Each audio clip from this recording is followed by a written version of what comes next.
मी स्वतः MBA आहे. Me well educated आहे. मला शिक्षणाचं महत्त्व माहिती आहे.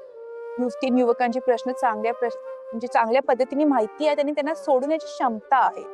सध्या स्त्री आणि पुरुष हे आता वेगळं राहिलं नाही आहे.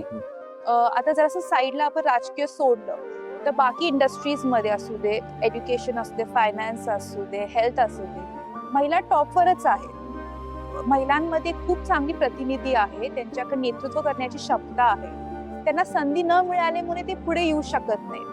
मग त्यासाठी आरक्षणने त्यांना एक संधी मिळते. संधीचं सोनं ते करू शकतात. आता माझंच एक्झाम्पल घ्या. मी 2 महिने या भागात फिरत आहे. मला स्वतः महिला येऊन म्हणतात की आम्ही मोकळेपणाने तुमच्याशी बोलू शकतो.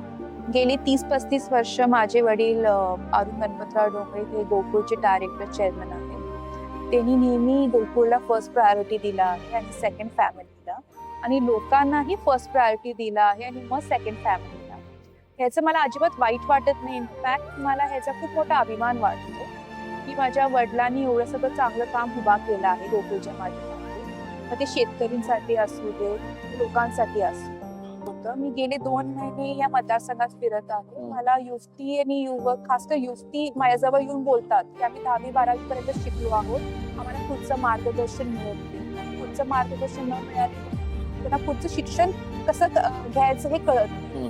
त्यासाठी मला एज्युकेशनल काउन्सिल सेंटर्स ओपन करायचे आहेत. हे सेंटर्स तुम्हाला चांगल्या पद्धतीने काउन्सिल करतील आणि तुम्हाला पुढचं शिक्षण घ्यायला सोपं होईल.